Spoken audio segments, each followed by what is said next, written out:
உலகெங்கிலும் வாழ ரோஜா தமிழ் டிவி நேயர்களே, உங்கள் அனைவருக்கும் என் பணிவான வணக்கங்கள். இன்றைக்கு நம்ம பிரபல ஸ்டண்ட் மாஸ்டர், நடிகர், கில்டு அசோசியேஷனுடைய தலைவர், இப்படி பன்முகங்களை கொண்டவர் நம்முடைய ஜாக்குவார் தங்கம். சினிமா உலகில் சுத்தமான தமிழ் பேசக்கூடிய ஒரு நடிகர், ஒரு மாஸ்டர் நம்முடைய ஜாக்குவார் தங்கம். இவர் தூத்துக்குடி மாவட்டத்தை சேர்ந்தவர் இல்லைங்களா மாஸ்டர்? பல கலைகளும் தெரிந்தவர். சிலம்பம், குங்ஃபு, இப்படி சண்டை காட்சிகளுக்கு தேவையான அத்தனை கலைகளையும் தெரிஞ்சவர் நம்ம ஜாக்குவார் தங்கம் அவர்கள். பல படங்களை எடுத்திருக்கிறார், தயாரித்திருக்கிறார், இயக்கியிருக்கிறார்.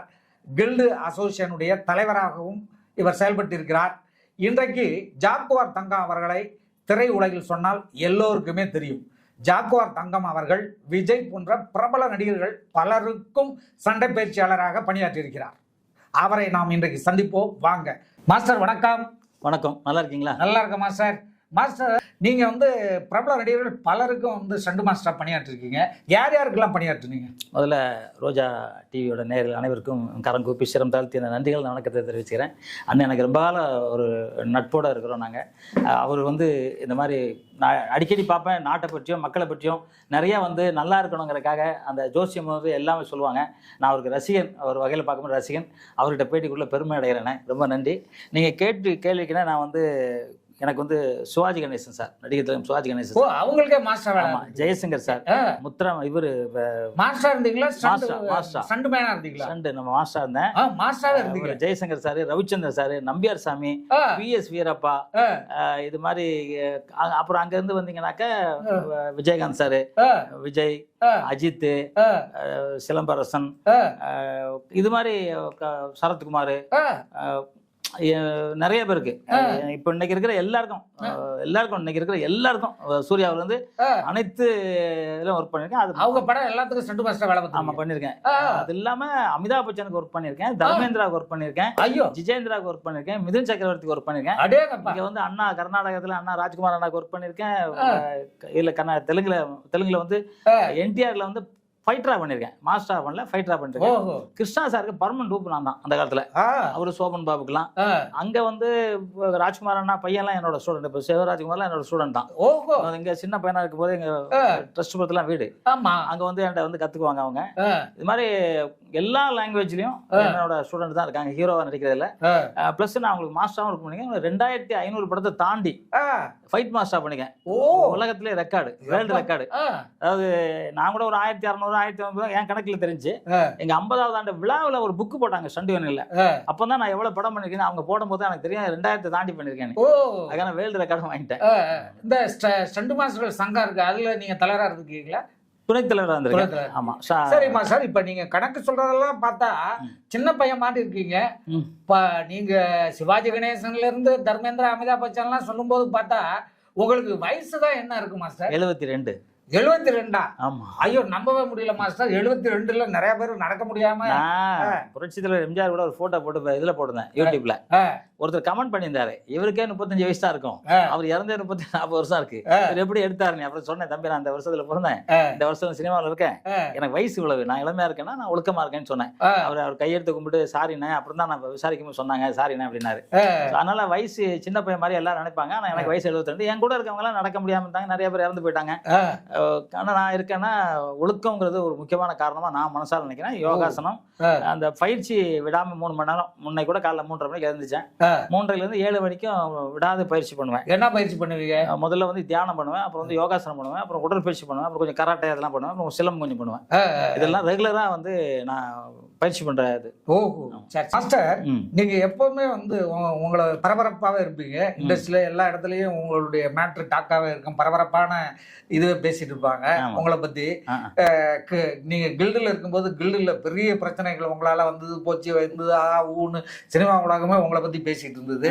இந்த மாதிரி பிரச்சனை அடிக்கடி உங்களை பத்தி இந்த மாதிரி பரபரப்பான விஷயங்கள் வந்துகிட்டே இருக்கு. என்ன மாஸ்டர்? ஆனா ஒரே ஒரு விஷயம்தான், நான் தர்மத்துக்கு கட்டுப்பட்டவன். என்கிட்ட நண்பரா இருந்தாலும் சரி, என் பிள்ளையா இருந்தாலும் சரி, நியாயமா இருந்தா மட்டும்தான் அவங்க கூட நான் இருப்பேன். இல்ல நியாயமா இல்லைன்னா அவங்க கூட நான் இருக்க மாட்டேன். ஆமா, நீங்க ஃபேமிலின்னு இருந்தா ஞாபகம் வருது, உங்க மேல கூட உங்களுடைய துணைவியார் போலீஸ்ல கேஸ் கொடுத்துருக்காங்க. அந்த மாதிரி எல்லாம் ஒரு செய்திகள் இப்ப போயிட்டு இருக்கு. அது என்ன மாஸ்டர்? அதுக்கு எல்லார் வீட்லயும் பிரச்சனை இருக்கும், பிரச்சனை இல்லாம இல்ல. நான் அப்பவுமே சொன்னேன், முதல்ல சொன்னேன், என் பையனா இருந்தாலும் சரி, என் நண்பனா இருந்தாலும் சரி, நியாயத்துக்கு மட்டும் தான் கட்டுப்படுவேன். நியாயம் இல்லைன்னா நான் கட்டுப்படவே மாட்டேன். என்ன அது கட்டுப்படுத்தவும் படாது. என் கூட நல்லா ஒரு ஃப்ரெண்டா என் கூடவே இருக்கிறவன் ஒரு போலித்தனமா ஒரு உள்ள கொண்டு போய் ஒரு தஸ்தாவேஜ் புக்கை உள்ள வச்சு அந்த மெம்பர்ஷிப்பை இவன் மெம்பர்ஷிப்னு சொன்னான். அது எங்க மேனேஜர் சொன்னோடனே நான் சொன்னேன், அதெல்லாம் எடு, அதெல்லாம் முடியாது அப்படின்னா. ஏன்னா நமக்கு நியாயம் மட்டும் தான் தேவை, நாளைக்கு யார் வந்தாலும் நியாயம் தான். அதே மாதிரி எங்க வீட்டில் வந்து என்ன பண்ணிட்டாங்கன்னா, இந்த இந்த ஒரு வருஷத்துக்கு முன்னாடி அந்த ஒரு யூடியூப் ஒருத்தன் போட்டு அவன் வந்து தப்பா சொன்ன உடனே அதை அவங்க நம்பிட்டாங்க. அப்பவே உலகமே நம்பல, வீட்டுல நம்பிட்டாங்க. எல்லாரும் நம்பல, எங்க சங்க கில்டுலயே நம்பல. ஒரு 4 பேர் மட்டும் சொன்னாங்க, அழுத்தி எழுதி சொன்னான். என்ன இப்ப நாங்க வந்து 6 மணிக்கு 6:30 ஆபீஸை போட்டு நாங்க 5 பேர் வெளியே போறோம். நாங்க 2 பேரும் போறதை மட்டும் தனியா எடுத்து போறோம். ஒரு 5:30 மணிக்கு வெளியே 6:30 மணிக்கு வெளியே போறாரு. ஆபீஸ் 6:30 மணிக்கு தான் விட்டுவாங்க. 6:30 மணிக்கு வெளியே போவோம். உள்ளவே இருந்தாரு. உள்ள அந்த ஆதாரம் காட்ட முடியாது. ஏன்னா 15 கேமரா உள்ள வச்சிருக்கோம், சிசிடிவி ஃபுட்டேஜ். நாங்க கட் பண்ணாலும் அது ஓடிக்கிட்டே ரன்னிங்ல இருக்கும், ரெக்கார்ட் ஆகிட்டே இருக்கும். அதை சொல்றான், பொய்யா சொல்றான். இதை எல்லாருக்குமே சொல்லிட்டு புரிஞ்சுக்க வச்சு ரொம்ப கஷ்டமாச்சு. அந்த பொண்ணுங்க வீட்லயும் வந்து அவங்க அப்பா அம்மா 2 பேருமே டிபார்ட்மெண்ட்ல போலீஸ்ல இருக்காங்க. அவங்களும் கொஞ்சம் கோவிச்சுக்கிட்டாங்க. ஏன்னா அவங்களுக்கு இது தெரியாது. கோவிச்சுக்கிட்டவங்க அந்த பொண்ணு என்ன அங்க ஒர்க் பண்றாங்களா? ஆமா, அங்க வந்து 16 மாசம் ஒர்க் பண்ணிட்டு இருக்காங்க. ஆமா, புதுசா ஒர்க் பண்ணல, 16 மாசம் ஒர்க் பண்றாங்க. இப்ப என்னன்னா அந்த அவங்க வீட்லயும் அது பெரிய பிரச்சனை ஆச்சு. அவங்க தனியா ஹாஸ்டல்ல போய் தங்கியிருந்தாங்க. திருப்பி இன்னொரு பதிவு போட்டாங்க. 200 ரூபாய் நோட்டு வந்து பிறந்த நாளுக்கு ஒரு மாலை போட்டிருக்காங்க, சங்கத்துல இருந்து திருடி போட்டிருக்காங்க அப்படின்னு சொன்னாங்க. அப்பதான் அவங்க அப்பா தான் பேங்க்ல போய் அவங்க அப்பா காசு எடுத்து அவர் வந்து செஞ்சு கொடுத்துருக்காரு.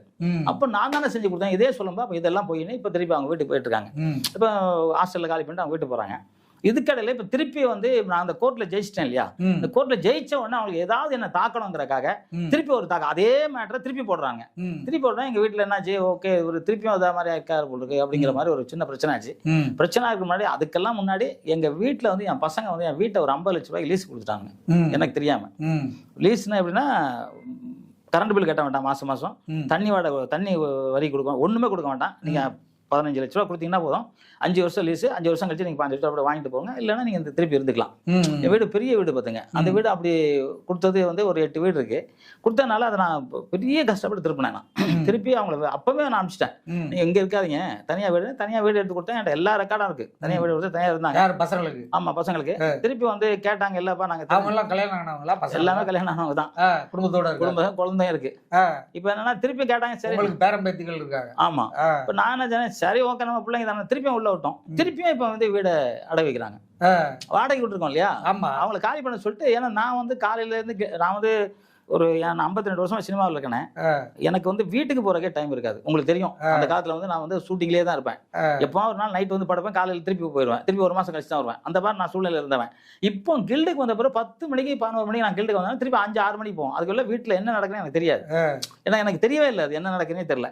ஸோ இந்த மாதிரி பிரச்சனைகள் போனோன்னே நான் வந்து எல்லார் வீட்லயும் அது நடந்திருக்கும், யாருமே நடக்கலன்னு சொல்ல முடியாது. ஜாகுவார் தங்கணும்னா என் எதிரி வந்து அதை வந்து வெளியே போடுறான வெளியே, அவன் வீட்லயும் 1008 நடக்கும். அவன் அதை போட முடியாது, ஏன்னா அவன் யாருன்னே தெரியாது, அதனால போட மாட்டாங்க. இல்லை வந்து நம்ம நிறைய விஷயம் அவங்கள பற்றி சொல்லணும்னா சொல்லலாம். சரி, நம்ம அவங்க குடும்பத்தை பற்றி அவங்க மனைவியை பற்றி நம்ம தப்பா சொன்னா அது நமக்கு தான் கெட்ட பேர். அதனால நான் அதெல்லாம் சொல்லலை. ஒரு காலகட்டத்தில் சொல்ல வேண்டியது அதையும் நான் சொல்லுவேன், பகிரங்கமா அதை ஆதாரமா நிறைய எடுத்து வச்சிருக்கேன், நானும் சொல்லுவேன். ஆனா வேண்டாம் அப்படின்னு நினைச்சேன். எங்க வீட்டுல முதல்ல எங்க வீட்டுல நம்பல. எங்க வீட்டுல என்ன பிரச்சனைனா, இப்ப வீடு அடகு வச்சது எனக்கு வருத்தமா இருந்துச்சு. எல்லாத்துக்கும் மேல தாலி கழட்டிட்டான்னு அர்த்தம். தாலி கழட்டினா என்ன அர்த்தம்? அதாவது புருஷன் இல்லைன்னா தான் தலையை கழட்டுவாங்க. நான் 36 பவுன்ல தாலி போட்டேன். இப்போ எங்க இதுல சமுதாயத்துல வந்து தூத்துக்குடி, திருநெல்வேலி, ராமநாதபுரம், இந்த பக்கம் மதுரை பக்கம்லாம் என்ன பண்ணுவோம்னா, நாங்க தாலி வந்து தங்கத்துல தான் போடுவோம்.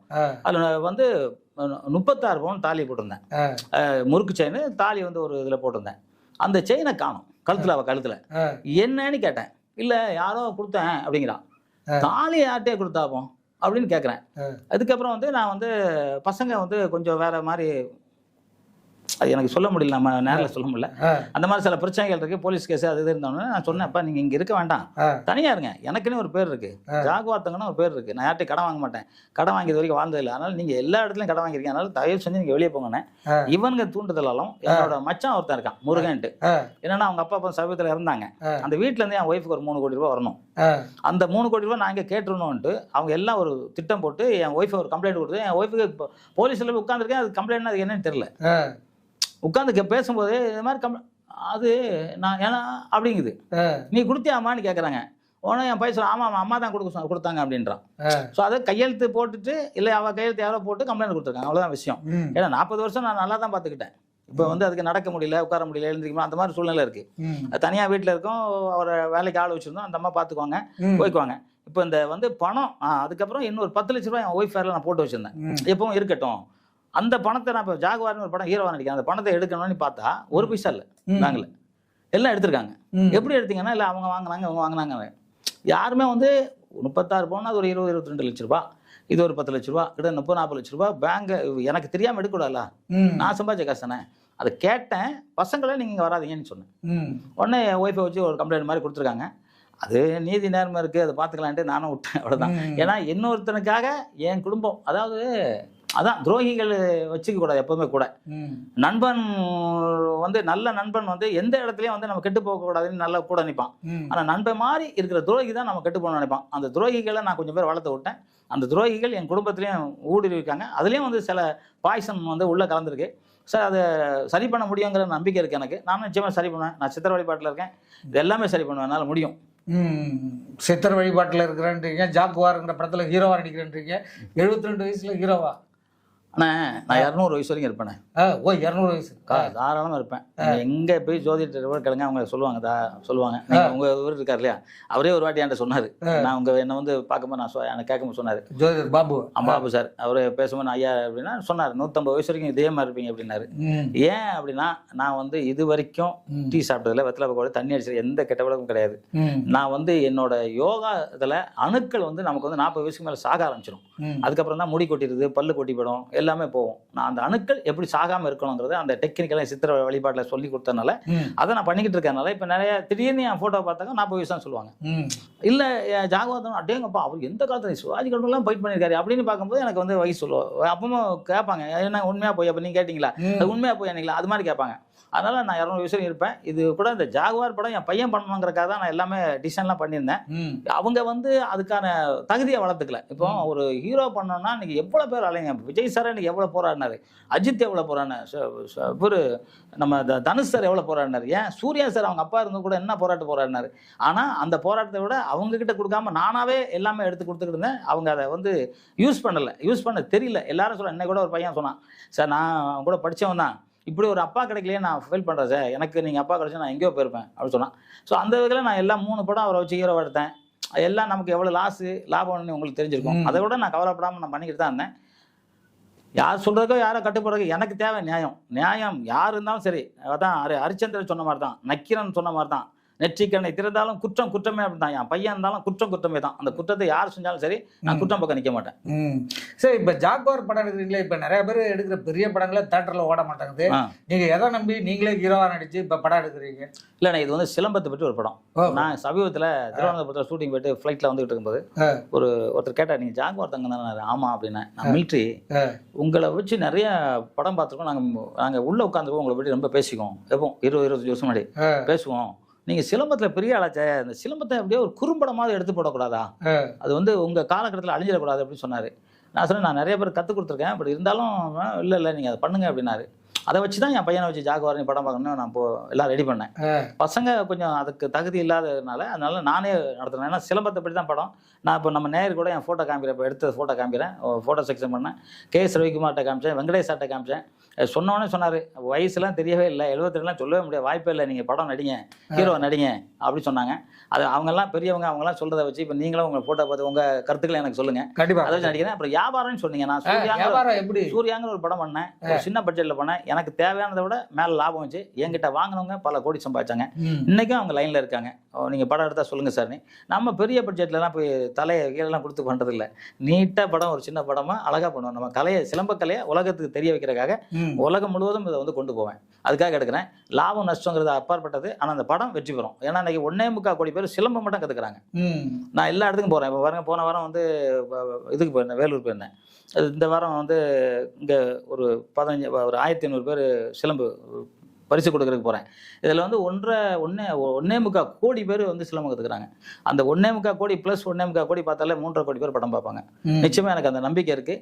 எல்லாம் வந்து இப்போவே சொல்கிறாங்க, அண்ணே இந்த உங்கள் படத்தை நாங்கள் வந்து கண்டினியூவாக பார்ப்போனே அப்படிங்கிறாங்க. நானும் அந்த மாதிரி அத்தனை டெக்னிக்கலையும் உள்ளே வச்சு சிலம்பம்னா இதுதான் அப்படிங்கிற மாதிரி ஒரு கலை, 36 சாம்பர் ஆஃப் சாவ்லின், அது மாதிரி ப்ரூஸ்லி படம், அந்த மாதிரி ஒரு படமாக இருக்கும். அது ரொம்ப மகிழ்ச்சி மாஸ்டர்.